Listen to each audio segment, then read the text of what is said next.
Hello दोस्तों, आप सभी का स्वागत है आपके अपने यूट्यूब चैनल पर। आज हम देखने वाले हैं क्लास 10th के मोस्ट इम्पोर्टेंट क्वेश्चन। और ये 30 क्वेश्चन का सीरीज है और 30 क्वेश्चन का सीरीज में लाऊंगा। और ये सीरीज आप देख लेते हैं तो मैं 90 नहीं, 99 नहीं, 100% गारंटी लेता हूँ इसमें से आपको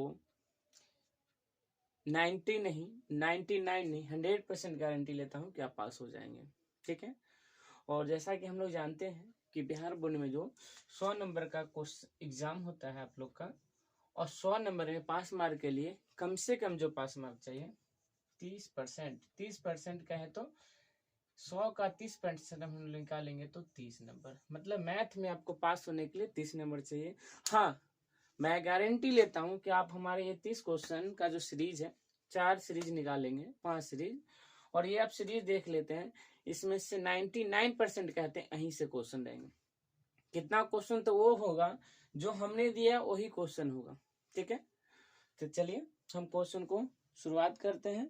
और आप लोग, हाँ, और मैं ये भी कहना चाहता हूँ वैसे स्टूडेंट जिनका लगता है कि अब मैं क्या करूँ, मैं तो पढ़ा नहीं, मुझे मैथ समझ में आया नहीं, तो आप ये कुछ सीरीज देख लीजिए, क्वेश्चन देख लीजिए।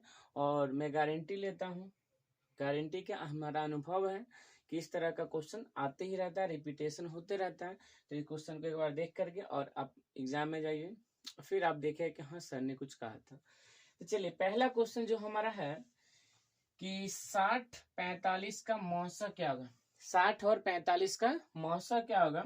तो देखते हैं 60 और 45 का मौसा निकालने के लिए बड़ी संख्या 60 है, छोटी संख्या 45 है। देखिए इसको रफ करने के लिए या तो आप क्वेश्चन पेपर पे ही कर सकते हैं, क्योंकि क्वेश्चन पेपर साथ में लाना है, नहीं तो क्वेश्चन पेपर के लास्ट साइड में है ना आंसर, मतलब एक ब्लैंक पेज दिया रहता है जिसपे आप क्या कर सकते हैं, रफ कर सकते हैं।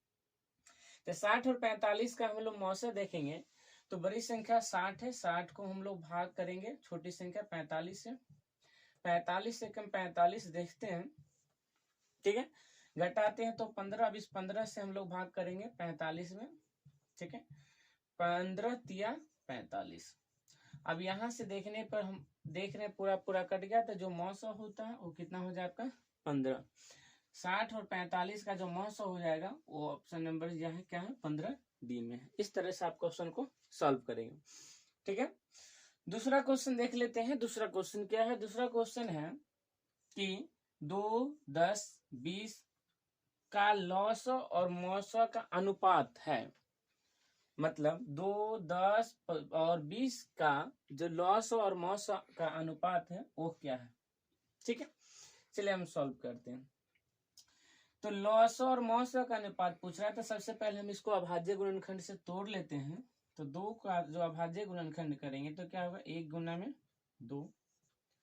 ठीक है, उसके बाद हम लोग 10 को जो तोड़ेंगे तो 10 का अभाज्य गुणनखंड करेंगे तो क्या होगा, 2 गुना में 5।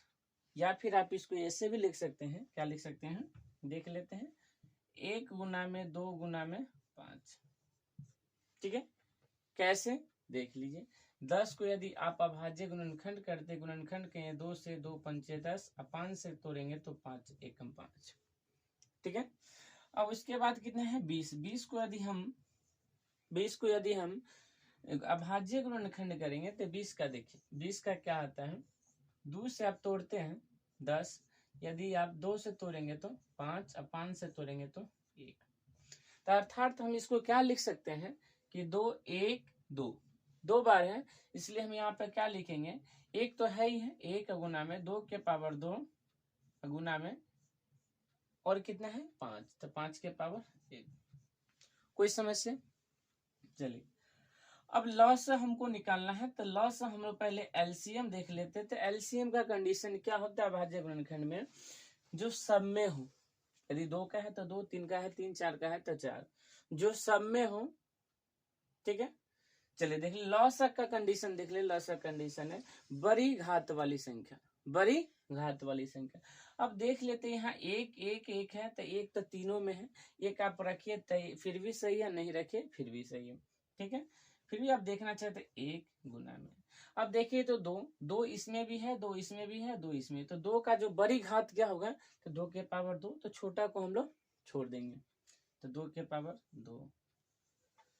अब बारी आती है 5 की। तो 5 जो देखेंगे इसमें भी है, इसमें नहीं है। इसमें ये कंडीशन नहीं है कि तीनों में रहना आवश्यक है।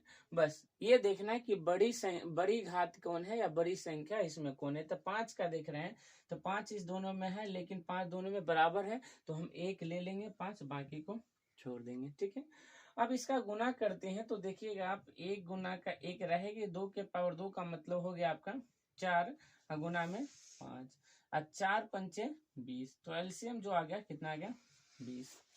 ठीक है, अब इसी तरह से हम इसका एचसीएफ देखते हैं। एचसीएफ का कंडीशन कहता है क्या, तो जो सब में हो, और छोटी घात वाली, जो सब में हो और छोटी घात वाली। तो देखिए, तो 1 तो सब में है, तो 1 आप लीजिए फिर भी सही, और नहीं लीजिए फिर भी सही, फिर भी हम ले लिए। अब 2 देखते हैं तो 2 यहाँ भी है, यहाँ भी है और यहाँ भी है। तो हमको ये देखना है छोटी घात। तो 2 का पावर यहाँ 2 है, 2 का पावर यहाँ 1 है, 2 का पावर यहाँ, तो ये दोनों में छोटा है तो कोई 1 ले लेते हैं, तो 2। अब 5 को देखते हैं तो 5 यहाँ है, यहाँ नहीं है। इसका मतलब 5 को हमको नहीं लेना है।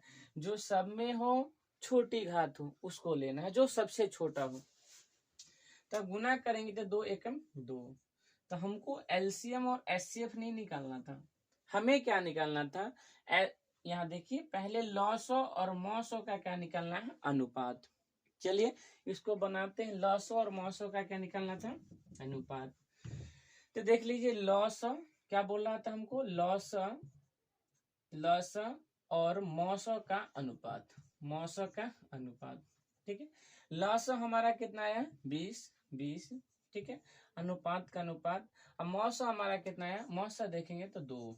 ठीक है, अब क्या करिए, कटने वाला काट दिए, 2 एकम 2। आप अनुपात में काट सकते हैं, चूंकि अनुपात बट्टा में बदल जाएगी और कट जाएगी। तो 2 एकम 2 और 2 दाहम के 10 20। तो इस तरह से आपका जो आंसर आ गया, कितना आ गया 10:1। 10:1 देखेंगे जो किस में है, बी में। फिर से मैं समझा देना चाहता हूँ आपको, संख्याएं 2, 10, 20 का लॉस और मौस का अनुपात पूछ रहा था। तो हमने क्या किया है, 2, 10 और 20 का हमने क्या निकाल लिया, एलसीएम। ठीक है, उसके बाद हमने क्या निकाल लिया, एचसीएफ। और दोनों का अनुपात पूछ रहा था, तो लॉस और मौसा का अनुपात, लॉस की जगह पे 20 था और मौसा की जगह पे 2 था। 2 एकम 2 और 2 दाही के 20। तो काट के बचे यहाँ पे 10, यहाँ पे बचा 1, तो 10 और 1 जो आपका आंसर बी है। चलिए अब हम लोग तीसरा नंबर जो प्रश्न है, तीसरा नंबर प्रश्न को देखते हैं। तीसरा नंबर प्रश्न क्या है, तीसरा नंबर प्रश्न हम लोग देखते हैं। तो कह रहा है 125 के अभाज्य गुणनखंड में 5 का घात क्या है। 125 में गुणनखंड तोड़िए तो 5 का घात का मतलब देखिए यहाँ पे पावर, 5 का पावर, सिर्फ हमें 5 का देखना है। तो चलिए बहुत आसान है, इस तरह का है ना, एक न एक प्रश्न ऑब्जेक्टिव में आ ही जाती है, 1-2 साल में कंटिन्यू देखा गया है। तो आप इस सवाल को देखिए क्या होगा आंसर। कुछ को तो देखते ही बन गया होगा, कुछ को जो समस्या आप मेरे साथ सीखिए। चलिए 125 है तो कुछ नहीं करना है, हमें 125 को हमें क्या करना है, इसको गुणनखंड करेंगे। तो 125 को 5 से गुणनखंड करेंगे तो 25 बार में कटेगा। फिर 5 से हम यदि काटते हैं तो 5 बार में कटेगा। फिर 5 से हम काटते हैं तो 5 एक बार में कटेगा। ठीक है, अब देखेंगे इसको गुणनखंड देखते हैं तो 5 देखिए कितने बार है, 5 1 2 3 बार है।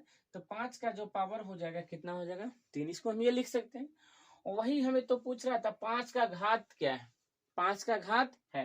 तो 5 का घात कितना है, तो देखने पे हमें पता चल गया 5 का घात कितना है, मतलब जो पावर में है वही हमारा आंसर हो जाएगा। तो 5 का घात कितना है, 3। चलिए अब हम चौथा नंबर प्रश्न की ओर चलते हैं। चौथा नंबर दोनों देखिए एकदम सेम प्रश्न है, आप बना सकते हैं। आप क्या करिए, वीडियो को स्टॉप करके। अब चौथा नंबर जो प्रश्न है, 144 के अभाज्य गुणनखंड में 2 का घात क्या होगा, 2 का घात पूछ रहा है। आप वीडियो को स्टॉप करके और पहले आप इसको बना करके और फिर आप देखिए कि आपका आंसर सही आ रही है या नहीं आ रही है। चलिए यदि हम 144 को तोड़ते हैं दोस्तों, तो 144 को तोड़ेंगे तो अभाज्य गुणनखंड के रूप में यदि तोड़ते हैं इसे, तो 2 से हम तोड़ेंगे तो ये हो जाएगा 72। 2 से तोड़ते हैं तो 36, 2 से तोड़ेंगे तो 18, और फिर 2 से तोड़ेंगे हम तो 9, अब 3 से टूटेगा 3, और 3 से टूटेगा तो 1। देखिए इसको हम क्या लिख सकते हैं, 2 कितने बार में है, तो 2 1 2 3 4 बार है, तो 2 के पार हम 4 को लिख सकते हैं। उसके बाद 3 देखिए, 3 कितने बार है, 3 2 बार है, तो 3 के पार हम 2 लिख सकते हैं। कोई समस्या? मुझे नहीं लगता यहाँ तो आपको समस्या हुई होगी। ठीक है, अब हमें पूछ रहा था सिर्फ 2 का घात। किसका पूछ रहा था? 2 का घात। तो 2 का घात देखेंगे तो 2 का घात कितना है? 4। और ऑप्शन नंबर ए में है 1, बी में है 2, और सी में है 3, और डी में जो ऑप्शन जो है वो 4 है। तो इस तरह से आपका आंसर हो गया 4। और ऐसा कोई भी प्रश्न आएगा कि घात क्या है 200 में, 2 का घात क्या है, तो आप क्या करेंगे, पहले क्या गुणनखंड के रूप में तोड़ लेंगे, और जिसका घात पूछ रहा है उसका पावर देखिएगा घात कितना है, और वो आपका क्या हो जाएगा? आंसर। इसी तरह से अब हम लोग चलते हैं प्रश्न संख्या 5 की ओर। चलिए 5 नंबर प्रश्न हम लोग देखते हैं। 5 नंबर प्रश्न, तो चलिए दोस्तों हम लोग 5वां नंबर प्रश्न देखते हैं। 5वां नंबर जो प्रश्न है कि निम्न में से कौन परिमेय संख्या है। क्या पूछ रहा है? निम्नलिखित में से, निम्न में से कौन परिमेय संख्या पूछ रहा है, और आपके साथ ऑप्शन दिया हुआ है √7, √7, पाई, √16/25, और डी जो है √3। इसमें कितना स्टूडेंट क्या करते हैं, देखा निम्नलिखित में से कौन परिमेय, ओ परिमेय है, पट से वो देखता है पाई मिला, चलिए टिक मार दीजिए। यहाँ वो लोग उसके माइंड में सीधा चलता रहता है पाई पाई, परिमेय अपरिमेय, परिमेय अपरिमेय। इसके चक्कर में क्या सीधा पाई जो है वो समझता है यहाँ तो अपरिमेय दिया होगा, माइंड जबकि वो पढ़ लेता है परिमेय, फिर भी वो टिक मार देते हैं अपरिमेय, कुछ के साथ, ये नहीं कह पूरा के साथ। तो यहाँ हमें जो दिया हुआ है कि निम्न में से कौन अपरिमेय है, निम्नलिखित में से कौन अपरिमेय नहीं परिमेय पूछ रहा है। तो परिमेय देखते हैं क्या है। तो √7 ये रूट वाली संख्या जिसको हम लोग वर्गमूल से बाहर नहीं निकाल सकते हैं, वो हमारा अपरिमेय होता है, अर्थात ये क्या हो जाएगा? अपरिमेय संख्या हो जाएगी, ये हमारा परिमेय संख्या नहीं होगी। चलिए पाई एक ऑलरेडी जानते हैं कि पाई क्या है? अपरिमेय संख्या है। पाई क्या है? अपरिमेय संख्या है। ठीक है, आपको क्वेश्चन आता है कि पाई है क्या है, पहला ऑप्शन में परिमेय, दूसरा में अपरिमेय, मतलब ऑप्शन चेंज हो सकती है। तो आप पाई, यदि क्वेश्चन आए पाई क्या है तो अपरिमेय संख्या है। 16/25, आप इसको देखिए तो क्या आप इसको रूट से बाहर निकाल सकते हैं? तो 16/25 को हम लोग करते हैं तो 16 का हम लोग ऑलरेडी जानते हैं कि 16 का जो होता है 4 होता है, और 25 का जो होता है 5 होता है, अर्थात 16/25 का जो बाहर वर्गमूल आ गया 4/5, ये 4/5 जो क्या हो गया? परिमेय संख्या हो गया। √3 रूट से बाहर इसको हम लोग नहीं निकाल सकते, वर्गमूल इसका नहीं कर सकते हैं, इसलिए यह भी क्या हो गया? अपरिमेय संख्या, अर्थात परिमेय संख्या नहीं है। समझ में आ गया होगा? तो 16/25 इसका आंसर होगा।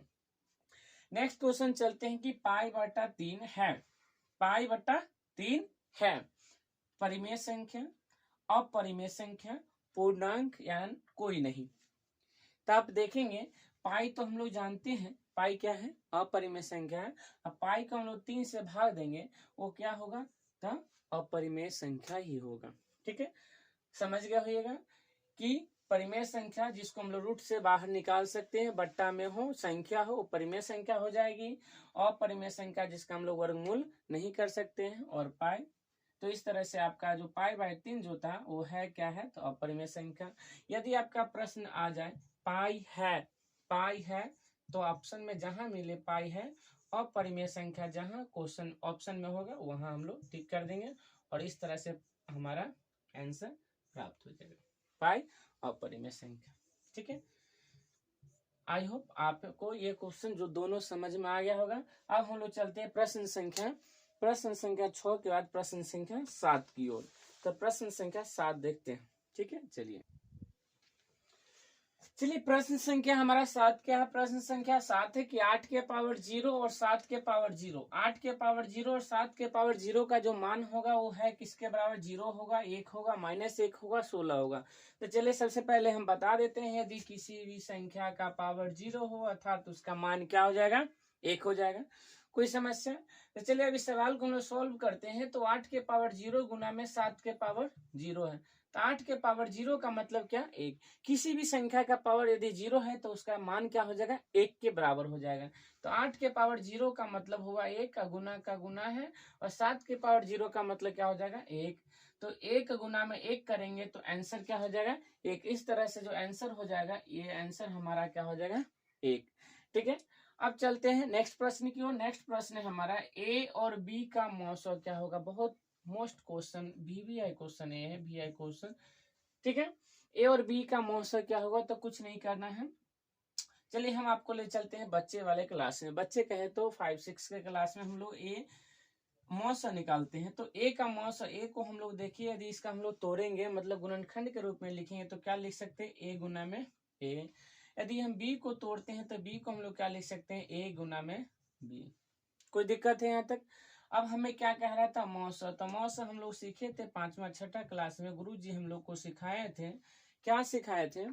कि बाबू रे, यदि मौसम निकालना हो तो देखो, यदि दुओ का मौसम निकाले का हो तो दोनों में देखो क्या मिल रहा है। 3 गो वाला होगा तो तीनों में क्या मिल रहा है। तो देखिए, तो यहाँ पर ए और बी में क्या ए और बी एक जैसा है?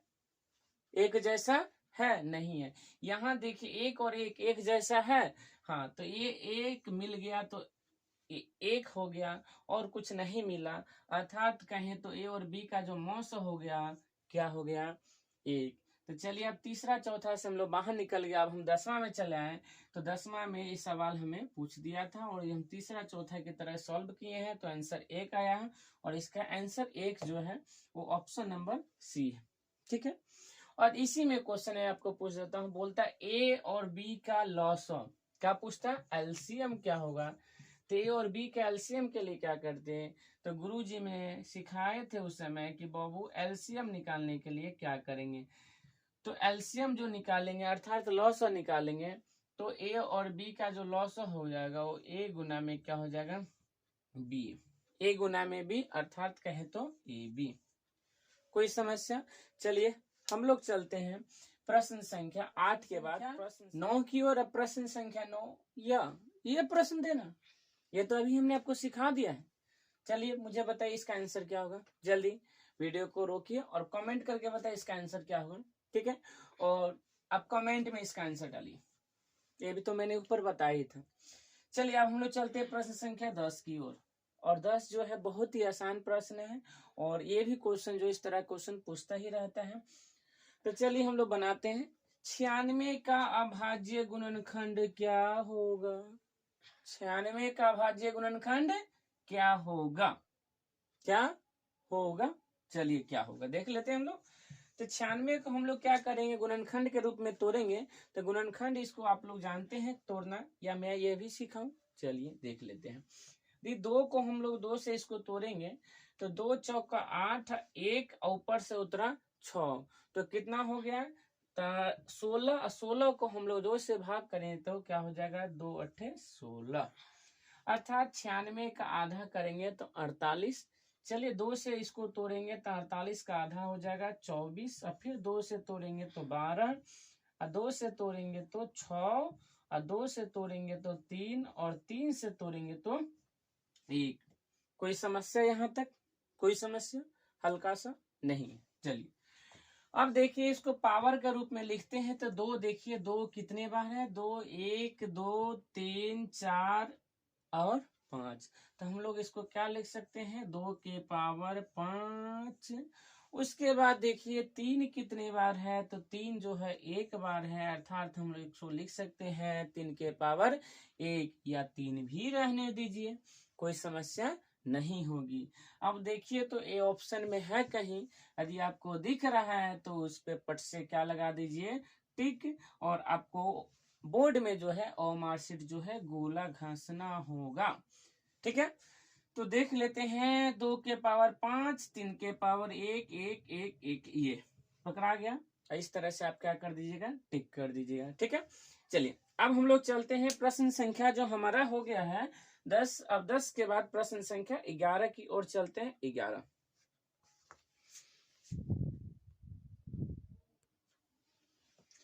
चलिए अब जो नेक्स्ट प्रश्न हम लोग के पास आ गया है वो प्रश्न संख्या है 11। अब प्रश्न संख्या 11 जो देखेंगे, लिखा हुआ है कि दो लगातार संख्या का मौस क्या होगा। दो लगातार संख्या का मौस क्या होगा। अब ये बताइए, दो लगातार संख्या आप कुछ भी ले लीजिए जो आपको माइंड में आए, क्या आ रहा है सोच के बताइए। चलिए मान लेते हैं मेरे मन में कुछ आ गया, तो 3 हो गया और कितना हो गया 4। लगातार कह रहा है, क्या कह रहा है लगातार। अब सोचिए कि 3 ले लीजिए और 6 ले लीजिए तो नहीं होगा, क्योंकि बोल रहा है लगातार। लगातार का मतलब होता है जस्ट, उसके बाद उसके बाद उसके बाद। तो 3 के बाद क्या 6 आएगी, नहीं, 3 के बाद आएगा 4। 3 और 4 का क्या कह रहा मो स। तो चलिए अब वही बाबू रे वाला पे, मतलब चौथा और पांचवा में 3 का हम लोग क्या निकालते हैं, तो 3 का हम लोग निकालेंगे तो या तो आप इसे डायरेक्ट 10वें की तरह बना लीजिए, नहीं बाबू रे करिएगा तो चलिए हम छुटके से बनाते हैं। तो 3 को तोड़ेंगे तो 1 गुना में 3, 4 को तोड़ेंगे तो क्या हो जाएगा, तो 4 को तोड़ेंगे तो 1 गुना में 2 गुना में क्या हो जाएगा 2। अब हमें कह रहा था मौस क्या होगा, तो मौस के लिए हम लोग क्या करेंगे, तो देखेंगे कि दोनों में क्या मिल रहा है, तो दोनों में 1 मिल रहा है। और भी कुछ मिल रहा है क्या, नहीं, और कुछ नहीं मिल रहा है, इसलिए आंसर क्या हो जाएगा 1। चलिए अब हम लोग 10वां की तरफ इसे जान लेते हैं। तो 3 और 4 में 4 बड़ी संख्या है, तो 4 को हम लोग 3 से भाग करेंगे तो 3 एकम 3 हो जाएगा। अब 3 4 में से 3 गया तो 1 होगा। अब इस 1 को हम लोग 3 में भाग देंगे तो 1/3 3 हो जाएगी, और इस तरह से कट के 1 से कटा तो जो मौस हो जाएगा वो क्या हो जाएगा 1।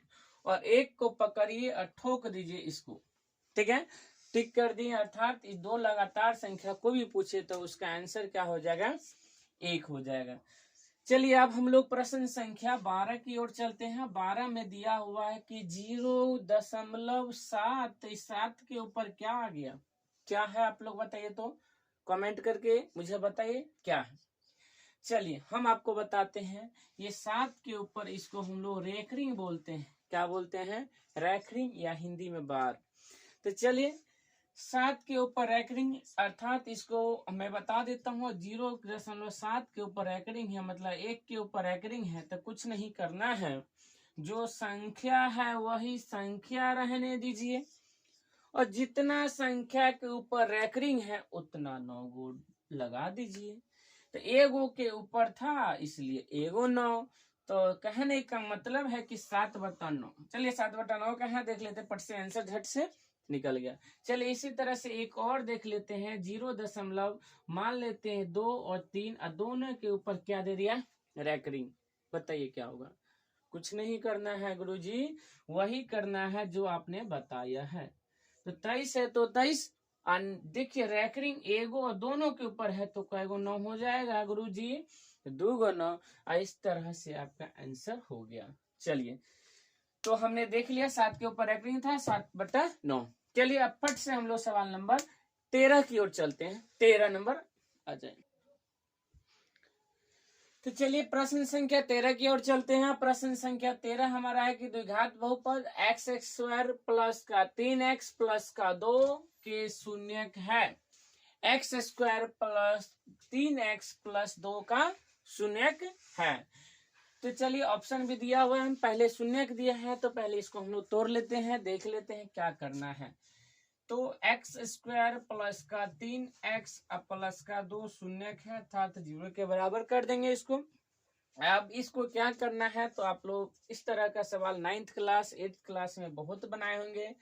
कुछ नहीं करना, इसको कहते हैं फर्स्ट और लास्ट का नियम। मतलब क्या, x² के साथ कुछ नहीं है, एक का लास्ट में क्या है 2, और 1 और 2 को गुना करेंगे तो हो जाएगा 2, और 2 को 2 भागों में तोड़ना है और लाना है बीच वाला, और गुना करके फिर से आना चाहिए क्या वही आना चाहिए क्या, जो 2 है 2। तो हम चलिए इसको तोड़ते हैं, तो 2 और 1 इसको हम लोग लिख सकते हैं। तो चलिए देखिए, तो 2 और 1 को हम यदि जोड़ देंगे तो 2 और 1 को जोड़ने पे हमारा 3 आ गया, और 2 और 1 को गुना करके देखिए तो 2 एकम 2 फिर से आ गया। ठीक है, अब x वाली बात है तो दोनों में x लगा दीजिए और कुछ नहीं करना है। चलिए अब इसकी जगह पे इसको पुट कर दीजिए। तो चलिए, तो एक्स स्क्वायर प्लस का इसकी जगह को अब हटा करके ला देना हमको 2x प्लस का 1x, अब प्लस का क्या है 2, अब बराबर क्या है 0। ठीक है, अब देखेंगे दोनों में इधर कॉमन लेंगे, क्या लेंगे और यहाँ पर क्या लेंगे। तो इस दोनों में क्या मिल रहा है, हमें x दिख रहा है और यहाँ एक x ले लिए हमने, तो एक x बचा प्लस का, इसमें से x खींच लिए हैं तो 2 बचा हुआ है अभी। और इस दोनों में आप क्या लिख सकते हैं, तो कुछ मुझे तो नहीं दिखाई दे रहा है, लेकिन आपको दिखाई दे रहा है तो बोलिए। चलिए, कुछ नहीं दिखाई दे रहा है तो एक तो मिलेगा ही, तो हम यहाँ से एक कॉमन ले लेते हैं। तो एक ले लिए तो x रहेगा ही, प्लस का 2 में से एक ले लिए, कहने का मतलब 2 में से एक घटाना नहीं है, इसको भाग करेंगे 2 को 1 से तो 1 ही बचेगा। जा 2 को 1 से हम लोग भाग करेंगे तो हमारा 2 बचेगा। कोई दिक्कत? चलिए, इससे पहले हमने 1 लिया, 1 रख देते हैं। अब देखिए x प्लस का 2 और x प्लस का 2 आ गया, तो इसको कॉमन ले लेंगे, x प्लस का 2। ठीक है, तो यहाँ हमारा बचा क्या, x प्लस का 1, x प्लस का 1। अब क्या करना है, तो अब कुछ नहीं करना है, देख लेते हैं जरा सा।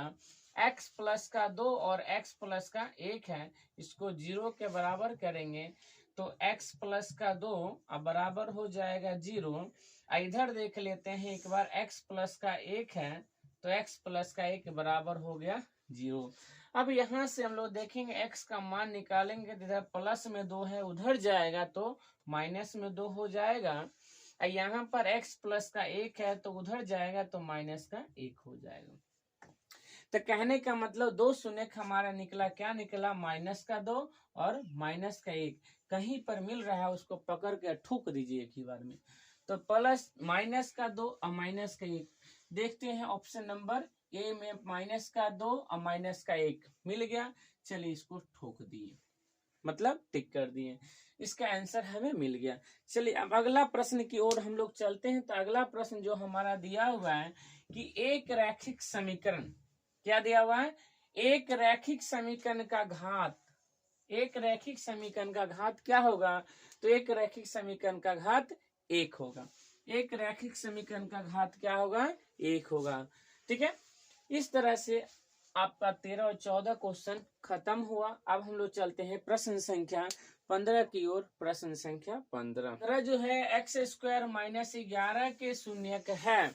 कुछ नहीं करना है, ये भी बहुत ही आसान प्रश्न है। और इस तरह का प्रश्न, इस दोनों में से एक ना एक प्रश्न इस टाइप का आने की संभावना मुझे लगता है नहीं है। चलिए प्रश्न संख्या 11 में एक्स स्क्वायर माइनस 11 का शून्य, कुछ नहीं करना, एक्स स्क्वायर माइनस 11 को 0 के बराबर कर देंगे और यहाँ से हम लोग एक्स स्क्वायर का मान जो निकालेंगे, इधर माइनस 11 उधर जाके प्लस का 11 हो जाएगा।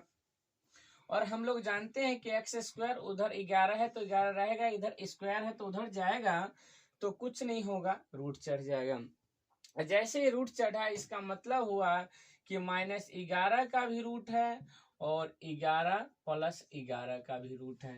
तो इस तरह का आंसर देखिए कहाँ पर है, तो इस तरह का आंसर सी नंबर में है और सी जो आपका हो जाएगा आंसर। चलिए प्रश्न संख्या 16 जो है सेम 16 है, आप इसको बनाने की कोशिश कीजिए। क्या करेंगे, तो एक्स स्क्वायर माइनस 25 को हम लोग 0 के बराबर कर देंगे। यहाँ से एक्स स्क्वायर माइनस 25 है तो उधर जाएगा तो 25 हो जाएगी। ठीक है, अब क्या करेंगे, यहाँ से x का वैल्यू निकालेंगे तो रूट है, इधर स्क्वायर है तो उधर जाके रूट चढ़ जाएगा 25। और 25 का जो हम लोग बाहर निकालेंगे तो हम लोग जानते हैं 25 को वर्गमूल 5 होता है। लेकिन आप ये भी आज जान लीजिए कि रूट से बाहर निकालने पर इसका जो मान हो जाएगा प्लस और माइनस दोनों में आंसर होगा। इसका मतलब एक बार माइनस का 5, एक बार प्लस का 5, अर्थात ये हम ऐसे लिख सकते हैं 5 कॉमा माइनस का 5 और प्लस का 5। देखिए तो माइनस का 5 और प्लस का 5 जो आंसर कहाँ है, तो देखिए तो ये बी। कुछ नहीं है तो प्लस है माइनस, तो प्लस का 5 और माइनस का 5 आंसर आ गया। ठीक है, अब हम लोग चलते हैं प्रश्न संख्या 17 की ओर। प्रश्न संख्या 17 देख, तो चलिए प्रश्न संख्या 16 जो हमारा समांतर श्रेणी 0, -4, -8, -12 का सार्वअंतर है। तो चलिए कुछ नहीं करना है, सार्वअंतर पूछ रहा है तो सार्वअंतर का मतलब तो आप लोग जानते ही होंगे। तो चलिए मैं नहीं जानते हैं तो मैं आपको समझा देता हूँ। जो शुरुआती में होती है, जो पहला है वो उसको हम लोग कहेंगे प्रथम पद अर्थात ए का मान, तो ए का मान 0 हो गया। जो दूसरा नंबर पे इसको हम लोग कहेंगे A2 का मान, तो A2 का मान हो जाएगा कितना हो जाएगा -4। इसी तरह से A3 का मान होगा, A4 का मान होगा, A5 का मान होगा। अब क्या करना है, कुछ नहीं करना है। अब यहाँ से हम लोग को सार्वअंतर निकालना है। तो सार्वअंतर का जो फॉर्मूला होता है वो कुछ इस कदर होता है, इस कदर होता नहीं है, यही होता है कि दूसरा पद में से पहला पद को घटा दीजिए।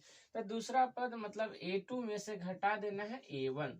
अब देखिए तो A2 का मान हम लोग देखेंगे तो पहला 0, उसके बाद A2 -4, तो -4 में से घटाना है, क्या घटाना है तो A1 का मान देखते हैं। A1 का मान क्या है, जो A है वही तो A1 है, तो क्या है 0। अब इसको घटाते हैं तो देखिए तो -4 में से 0 घटेगा तो क्या बचेगा, तो -4 ही बचेगा। तो ये -4 जो आपका आंसर आ गया। और आंसर कहाँ दिख रहा है, कहीं आपको दिख रहा है तो टिक लगा दीजिए। चलिए ऑप्शन नंबर सी। ठीक है, अब हम लोग चलते हैं प्रश्न संख्या 17 की ओर। समांतर श्रेणी 5, 8, 11, 14 का वहां पद।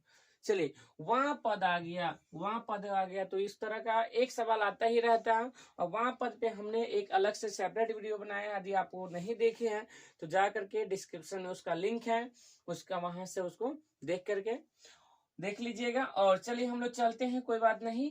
तो वहां पद निकालने के लिए जो वहां के साथ होता है वो n का मान होता है, तो n का मान यहाँ से दिख गया 12 हो जाएगा। ठीक है, और जो पहला नंबर पे होता है प्रथम पद होता है तो A1 का मान 5 हो गया। इसी तरह से A2 का मान यहाँ निकालने की हमको आवश्यकता नहीं है, फिर भी लिख देते हैं। A2 का मान हो जाएगा 8 हो जाएगा। यहाँ से हम लोग D निकालेंगे अर्थात सार्वअंतर निकालेंगे, सार्वअंतर। तो सार्वअंतर निकालेंगे तो इसका फॉर्मूला होता है A2 माइनस का A1। अब A2 देखिए तो 8 में से 5 घटाएंगे, 8 में से 5 घटाने पर कितना आ गया 3।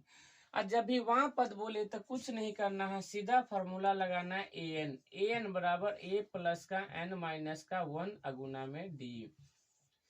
तो चलिए A का मान देखते हैं, तो A का मान 5 है तो 5 अब प्लस का ब्रैकेट n का मान कितना है, n का मान 12 है तो 12, यहाँ से n का मान 12। अब देखिए माइनस का 1 का गुना का d का मान कितना निकाले हैं तो 3। अब देखिए तो 5 का 5 है, प्लस का 12 में से गया तो 11 गुना का 3। 5 का 5 प्लस का 11 तिया 33, और 33 और 5 मिलके जो आंसर हो जाएगा वो 38 हो जाएगा। और 38 देखिए कहीं पर लिखा हुआ है, लिखा हुआ तो उसको टिक कर दीजिए। इस तरह से वहां वाला सवाल हम लोग का खत्म हुआ। अब चलते हैं 18। चलिए अब हमारा प्रश्न संख्या 18 है कि समांतर श्रेणी 3/4, 5/4, 7/4, 9/4 डैश डैश का सार्वंतर क्या। अभी हमने आपको सार्वंतर का बताया है और इसको सॉल्व करके देखिए आपका सार्वंतर कितना आता है। चलिए आप वीडियो को रोक करके और इसका सार्वंतर निकाल करके और जो है उसको टिक लगाइए। चलिए उसके बाद फिर वीडियो देखिएगा आपका आंसर सही आता है कि नहीं आता है। चलिए A1 का मान देखते हैं तो A1 का मान 3/4 है। इसी तरह से हम लोग A2 का मान देखेंगे, A2 का मान दूसरा नंबर पे 5/4 है। यहाँ से हम लोग D सार्वंतर निकालेंगे।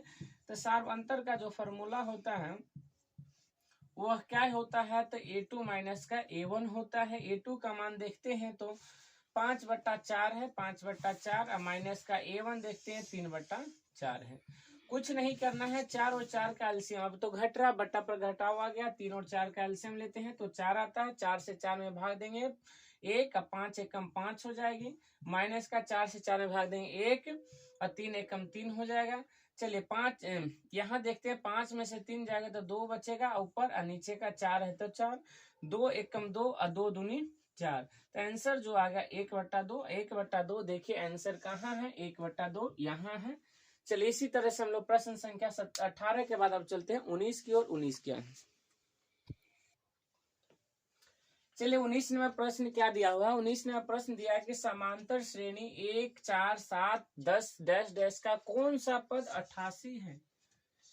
कौन सा पद 88 है। इस कौन सा पद 88 है, इस तरह का वीडियो मैंने यदि सेपरेट बनाया हुआ, यदि आप नहीं देखे हुए हैं तो पहले उस वीडियो को देख लीजिए और कौन सा पद और वहां पद जो आपका जो भी डाउट होगा उस पर खत्म हो जाएगा। उसका लिंक मैं डिस्क्रिप्शन में दे दूंगा। चलिए देख लेते कौन सा पद, जब भी बोले सीधा मायने फिट करना है, कौन सा पद कौन सा पद कौन सा पद, तो सीधा एन फॉर्मूला का प्रयोग करेंगे। एन फॉर्मूला बराबर होता है a + n-1 गुना में d। ठीक है, चलिए अब देख लेते जो कौन सा पद है जो दिया रहेगा वो एन का मान हो जाए। तो चलिए हम इसको हल करते हैं। एन का मान देखते हैं तो 88। जब भी कौन सा पद 78 हो, कौन सा पद 88 हो, तो कौन सा पद 52 हो, तो जो कौन सा पद रहेगा वही आपका एन का मान हो जाएगा। ठीक है, यहाँ पे जो दिया ही रहेगा। चलिए अब इसी तरह से हम लोग A1 का मान देख लेते हैं तो 1 हो जाएगा। D और A2 का मान देखते हैं तो A2 का मान 4 हो जाएगा। और D का मान निकालेंगे तो अभी बताइए, दूसरा में से पहला घटाएंगे, 4 में से 1 जाएगा तो कितना बचेगा, 3। ठीक है, 4 में से D का मान निकालेंगे तो क्या करेंगे, दूसरा में से पहला घटाएंगे, दूसरा 4 है, में से पहला 1 घटाएंगे, 4 में से 1 जाएगा तो कितना बचेगा, 3। चलिए फॉर्मूला हम लोग जानते हैं, an बराबर फॉर्मूला क्या होता है, a + n-1 गुना में d। अब देखिए an का मान यहाँ से हमें दे दिया 88 है, तो 88 बराबर a का मान हमें क्या है, 1 + का n-1, n का मान हमें पता है, क्या कहीं पर दिया है, नहीं पता है, तो n-1 गुना में d का मान 3 है तो 3।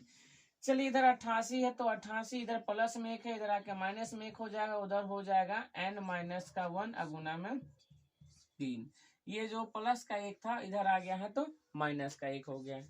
अब जरा से यहाँ ध्यान दीजिए तो 88 का 88, उधर बच्चा n-1 गुना का 3। अब ऐसा करते हैं 88 का 88, ये जो गुना में 3 है इधर आ जाए, नहीं यहाँ घटाएंगे 88 में से 1, तो यहाँ हमारा हो जाएगा 87। और 87 अब इधर 3 गुना में इधर आकर आ जाएगा भाग में 3, उधर बचा n- का 1। अब इसको भाग देंगे तो देखिए 3 दूनी 6 हो जाएगा, 8 में से 6 जाएगा, 2 उतरेगा, ऊपर 7 हो जाएगा तो 27। अब 3 नमा कितना हो जाएगा, 3 नमा हो जाएगा 27, तो यहाँ पर कितना है 2, और 3 नमा 27 9, और उधर हो जाएगा n- का 1। चलिए अब इसी तरह से 29 और उधर माइनस का 1 इधर आ जाएगा, तब प्लस का 1 हो जाएगा n, 29 और 1 हो जाएगा 30, ये हो जाएगा n का मान 30। 30 कहीं ऑप्शन है, नहीं है, इसका मतलब गलत है तो कहाँ किए हैं, कहीं ना कहीं 30 होना चाहिए, 30 होना चाहिए। तो चलिए इसका ऑप्शन गलत है, मान लेते कोई सा ऑप्शन यही दे लेते हैं, ऑप्शन नंबर 30। इस तरह से हम लोग ऑप्शन क्या है टिक कर देंगे। ठीक है, हालांकि तीसरा पद होना 30 ऑप्शन में थे, नहीं था, ऑप्शन में ही कहीं ना कहीं गलत होगा। ठीक है, तो हमारा जो आंसर आया 30 आया है, वो टाइपिंग वाला का मिस्टेक हो गया होगा। चलिए प्रश्न संख्या हम लोग चलते हैं अब 20 की ओर। तो चलिए अब हमारा 20वां नंबर प्रश्न है कि 21 18 15 डैश डैश का कौन सा पद जो है शून्य है। मतलब क्या, समांतर श्रेणी 18 21 15 डैश डैश का कौन सा पद शून्य है। तो चलिए फिर से वही सवाल आ गया, कौन सा पद शून्य है।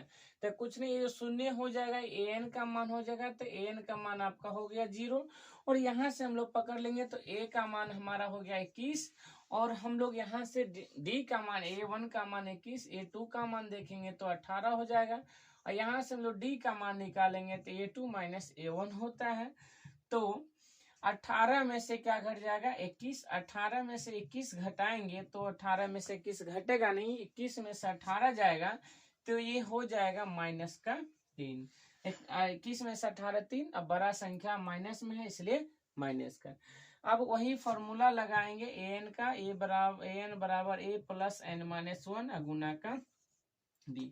an का मान वहां दिया है 0 है तो 0 डाल दीजिए। a का मान यहाँ से देख लेते हैं, a का मान 21 है, अब प्लस का n, n का मान नहीं पता है 1, गुना में d का मान कितना है -3।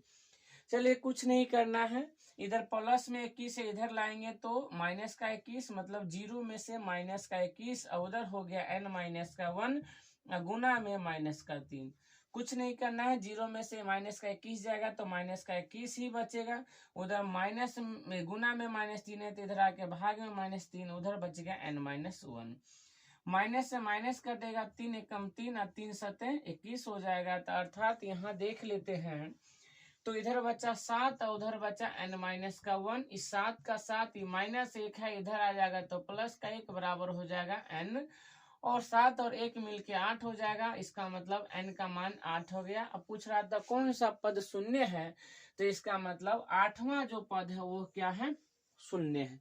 चलिए अब हमारा 20 के बाद प्रश्न संख्या 21 2, 7, 12 डैश डैश डैश का प्रथम 10 पदों का योग, 10 पदों का क्या कह रहा है, योगफल क्या होगा, योगफल होगा। तो चलिए जब भी योगफल बोल दे तो योगफल अर्थात एसएन का फॉर्मूला, एसएन का फॉर्मूला क्या होता है, तो एसएन बराबर फॉर्मूला होता है n/2 और 2a प्लस का n-1 गुना में d। कोई दिक्कत? चलिए अब क्या करना है, यहाँ से हम लोग a1 का मान देखेंगे तो a1 का मान 2 है, यहाँ से हम लोग d का मान निकालें तो d बराबर a2 माइनस a1, और 7 में से 2 जाएगा तो 5 हमारा ये आ जाएगा। ठीक है, अब यहाँ से हम लोग एसएन का फॉर्मूला का प्रयोग करेंगे योगफल के लिए, तो एसएन बराबर n/2 2a प्लस n-1 गुना में d। चलिए यहाँ से एक बात और देख लेते हैं, n का मतलब क्या होता है, तो जितना पदों का आपको योगफल कहें, जितना पद का कहे योगफल ज्ञात करने के लिए इसका मतलब n का मान हो जाएगा। तो n का मान 10 पदों का कह रहा था, n का मान 10 हो जाएगा। चलिए n की जगह पे 10 डालते हैं, बट्टा 2 ब्रैकेट 2 गुना में a का मान देखते हैं, a का मान 2 है, प्लस का n का मान देखते हैं 10 और -1 गुना में d का मान देखते हैं तो d का मान कितना है 5। चलिए अब देखते हैं यहाँ पर 2 एकम 2, 2 पंचे 10, तो 5 का 5 ब्रैकेट और 2 दूनी 4 और प्लस का 10 में से 1 जाएगा तो 9 और गुना में 5। अब यहाँ से देखते हैं 5 का 5 रहने दीजिए, 4 का 4 और प्लस का 9 पचे 45। अब जरा से यहाँ देखिए तो 5 का 5 रहेगा ये, और 45 से 4 को जोड़ेंगे तो 49 हो जाएगा। अब इसको आप गुना कर लीजिए तो 5 गुना में हो जाएगा 49, गुना करेंगे तो 9 पचे 45 के 5 हासिल कितना हो जाएगा 4, और 4 पंचे 20 और 20 और 20 और 4 क्या हो जाएगा 24। तो ये हो गया आपका आंसर 245 और 245 क्या है ऑप्शन नंबर ए। चलिए इसी तरह मैं आपको एक सवाल और देना चाहता हूं और आप इसका आंसर बना के अभी देखिए। प्रश्न संख्या हम लोग अब चलेंगे 22 की ओर। चलिए 22, चलिए प्रश्न संख्या हम लोग 22 की ओर चलते हैं। 22 नंबर प्रश्न है कि समांतर श्रेणी 2, 4, 6 डैश डैश का प्रथम 12 पदों का योगफल क्या होगा। फिर वैसा ही सवाल है, कुछ नहीं करना। a1 का मान देखते हैं तो a1 का मान 2 है, और यहाँ से हम लोग d का मान निकलेंगे, d का मान देखें तो d का मान क्या होगा, तो दूसरा में से पहला घटाएंगे तो 4 में से 2 घटेगा तो क्या हो जाएगा, तो d का मान 2 हो जाएगा। और n का मान अभी हमने आपको बताया है क्या होगा, तो जितना पदों का बोले तो प्रथम 12 पदों का मतलब n का मान आपका 12 हो गया। योगफल कह रहा है तो योगफल के लिए फॉर्मूला एसएन लगाएंगे n/2 ब्रैकेट 2a प्लस का n-1 गुना में d। चलिए n/2 n का मान देखिएगा तो n का मान 12 है, तो 12 बट्टा में 2 ब्रैकेट का 2 गुना में a का मान देखेंगे, a का मान क्या है 2, तो 2 प्लस का n का मान 12 माइनस का 1, n का मान 12 माइनस का 1 का गुना में d का मान कितना है 2। अब चलिए इसको काटते हैं, 2 एकम 2, 2 छक्के 12, 6 आ गया, ब्रैकेट है 2 दूनी 4 हो गया, प्लस का 12 में से 1 जाएगा 11 गुना का 2 हो गया। अब देखिए तो 6 का 6 ब्रैकेट का ब्रैकेट, 4 का 4 प्लस का प्लस, 11 दूनी 22। अब यहाँ देखिएगा तो क्या है 6 का 6 ब्रैकेट 22 और 4 को जोड़ेंगे तो 26 हो जाएगा, और यहाँ 6 का 6 ब्रैकेट हटाएंगे तो गुना 26 का 26, गुना कर लेंगे 36 के 6 और हासिल 3 और 6 दूनी 12, 12 3 15, मतलब 156। 156 देखेंगे कहाँ है, तो ऑप्शन नंबर बी। ठीक है, इसी तरह से आपका अगला सवाल 22 के बाद। चलिए प्रश्न संख्या 23 है। प्रश्न संख्या 23 कह रहा है समबाहु त्रिभुज की प्रत्येक भुजा होती है। मतलब क्या, समबाहु त्रिभुज की प्रत्येक भुजा क्या होती है, समान होती है। समान का मतलब बराबर, बराबर होती है, या फिर असमान होती है मतलब अलग अलग होती है, या फिर दोनों होती है, या फिर कोई नहीं होती है। ऑप्शन क्या होगा, तो चलिए देखिए समबाहु त्रिभुज, सम मतलब देखिए समबाहु, समबाहु इसका मतलब ये समझिए कि सम मतलब बराबर और बाहु मतलब भुजा, मतलब बराबर भुजा। तो इसका मतलब समबाहु त्रिभुज की प्रत्येक भुजा क्या होती है, बराबर होती है। मतलब ये मान लीजिए 10 है तो ये भी 10 होगी और ये भी 10 होगी। तो समबाहु त्रिभुज की प्रत्येक भुजा क्या हो जाएगी, बराबर हो जाएगी, मतलब क्या होगा, समान होगा। तो आंसर जो है आपका आंसर नंबर क्या हो जाएगा, ए। ठीक है, याद कर लीजिएगा समबाहु त्रिभुज की प्रत्येक भुजा क्या होती है, बराबर होती है, समान होती है। चलिए प्रश्न के 23 के बाद 24। तो चलिए हम लोग प्रश्न संख्या 24 की ओर चलते हैं। 24 नंबर प्रश्न कह रहा है एक समबाहु त्रिभुज एबीसी की एक भुजा 12 सेंटीमीटर हो तो उसकी ऊंचाई क्या कह रहा है। तो सबसे पहले ये जान लीजिए समबाहु त्रिभुज की प्रत्येक भुजा क्या होती है, 12 होती है।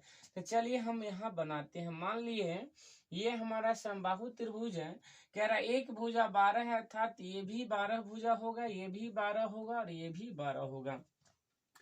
अब इसका पूछ रहा लंबाई, ऊंचाई क्या है, ऊंचाई। तो हम यहाँ से क्या करते हैं, इस पे लंब डाल दिए, लंब डाले, इसको बीचों बीच काट दिया। तो देखिए तो ये आपका 12 है, ये आपका 12 है, इसको बीचे बीच लंब डाला तो अर्थात ये कितना हो गया, तो 12, ये इधर 6 और उधर क्या हो गया 6, तो ये आपका हो गया 6। अब यहाँ देखिएगा तो यहाँ भी एक त्रिभुज बन रहा है, और त्रिभुज क्या बन रहा है, तो नाम दे देते इसका, सपोज है डी है, क्या है, डी है। तो यहाँ से देखिए तो यहाँ पे 90 डिग्री कोण बन रहा है, तो इसके सामने वाला ये भुजा कर्ण हो जाएगा, और कर्ण का मान आपका हो गया 12, और ये आपका मान लेते आधार हो गया, आधार का मान 6 है। यहाँ से हम लोग लंब निकालते, लंब का फॉर्मूला क्या होता है, रूट अंडर कर्ण का स्क्वायर और माइनस में आधार का स्क्वायर। कर्ण हमारा 12 है तो 12 का स्क्वायर, और माइनस में आधार 6 है तो 6 का स्क्वायर। देख लेते हैं 12 का स्क्वायर 144 है, 6 का स्क्वायर देखेंगे कितना होता है 36, और 144 में 36 घटाएंगे तो 108 बचेगा। अब 108 को हम लोग रूट से बाहर निकालेंगे, वर्गमूल करेंगे। तो 108 का देखिए तो 2 से तोड़ते हैं तो 2 पंचे 10, 2 चौका 12, 2 से तोड़ेंगे 2 दूनी 4, 1 और 2 सत्ते 14, 3 से तोड़ते हैं 3 नमा 27, 3 से तोड़ेंगे 3 तिया 9 और 3 से 1। देखिए तो अब 108 की जगह पे हम लोग क्या लिख सकते हैं, तो 2 गुना 2 गुना 3 गुना 3 गुना 3, 2 गुना 2 गुना 3 गुना 3 गुना 3। क्या होता है, वर्गमूल बाहर निकालने के लिए जोड़ा लगा 2 बाहर हो जाएगा, फिर जोड़ा 3 का लगा 3 बाहर हो जाएगा, लेकिन 3 का एक जोड़ा नहीं लगा, ये 3 अंदर ही रहेगा। तो 2 तिया 6 और रूट 3, 6 रूट 3 देखिए कहीं है आंसर 6 रूट 3। इसी तरह से आपका आंसर हो गया 6 रूट 3। अब अगला प्रश्न 25 की ओर। 25 कह रहा है कि दो समरूप त्रिभुजों की दो भुजाएं क्रमशः 3:5 के अनुपात में है, तो इस त्रिभुज के क्षेत्रफलों का अनुपात क्या होगा। तो चलिए इस तरह का जब भी सवाल हो, कुछ नहीं करना, अनुपात भुजाओं का अनुपात दिया हो और क्षेत्रफलों का अनुपात बोले समरूप त्रिभुज का, कुछ नहीं करना है, उसका वर्ग कर देना है, भुजाओं का वर्ग कर देना है। तो 3 का वर्ग कितना हो जाएगा 9, और 5 का वर्ग कितना हो जाएगा 25, मतलब 9:25। देखिए तो कहीं आंसर है 9:25, मतलब ऑप्शन नंबर बी। चलिए इसी तरह से हम लोग अगला प्रश्न है कि 3,4 में भुज क्या है। ठीक है, चलिए मैं आपको बता देता हूँ। बिंदु यदि मान दिया है, बिंदु दिया हो कुछ भी, तो बिंदु जो होता है x, y के रूप का होता है, x, y के रूप का होता है। जो x वाला होगा उसको हम लोग कहेंगे भुज, x वाला क्या बोलेंगे भुज, और y वाले निर्देशांक को कहेंगे कोटि। क्या बोलेंगे, कोटि। तो चलिए आपको समझ में आ गया होगा कि 3,4 में भुज क्या है। तो भुज का मतलब x नियामक, तो x वाला भाग क्या है 3, और 3 देखिए कहाँ है, तो ऑप्शन नंबर बी। चलिए इसी तरह से हम लोग प्रश्न संख्या 27 देखते हैं। 27 में कह रहा है बिंदु -3,7 में कोटि है। अभी हमने आपको बताया कोटि का मतलब वाई नियामक, भुज का मतलब एक्स, कोटि का मतलब वाई। तो देखते हैं, तो कोटि ये x हो गया, ये हमारा y। हमेशा बिंदुओं में x और y के रूप का होता है, पहला x दूसरा y। तो y देखेंगे तो y जो है 7 है। कितना है? 7 है, जिसको हम लोग कोटि जो होता है y का नियामक होता है, तो y जो है 7 है। और जो कोटि हो जाएगा आपका 7 हो जाएगा। 7 देखिए -3 है, 21 है, नहीं होगा, माइनस का 7 है, नहीं है, यहाँ +7 है, तो यह 7 हो जाएगा। ठीक है। अब हम लोग -5 में x का नियामक क्या होगा। बहुत ही आसान प्रश्न है। अभी हमने आपको बताया था कि बिंदु में x, y के रूप का लिखाता है, पहले x और y। तो यहाँ देखेंगे तो ये हमारा x हो जाएगा और ये हमारा y हो जाएगा। अब पूछ रहा था x का नियामक, x की जगह पे क्या आ जाएगा? 6। तो आंसर आपका 6 हो जाएगा। ठीक है। चलिए इसी तरह हमारा अगला प्रश्न है। अगला प्रश्न कह रहा है 29 नंबर के बिंदु 4,3 किस चतुर्थांश में स्थित है। एक न एक प्रश्न इस तरह से आता रहता है। चलिए हम आपको इसका कॉन्सेप्ट बताते हैं। चलिए क्या करते हैं, हम ग्राफ में जानते हैं ऊपर वाला होता है y, नीचे होता है y', ये आपका हो गया x और ये आपका हो गया x'। ठीक है। इसको हम लोग कहते हैं प्रथम चतुर्थांश, इसको कहते हैं दूसरा चतुर्थांश, इसको कहते हैं तृतीय चतुर्थांश, इसको कहते हैं चतुर्थ चतुर्थांश। ठीक है। अब हमने आपको अभी बताया बिंदु जब भी लिखाता है तो पहले x और y, मतलब x और y के रूप में लिखाता है। याद रखिएगा जो x वाला है वो पॉजिटिव होता है, प्लस होता है, जो x' है वो निगेटिव होता है, मतलब माइनस में लिखाएगा।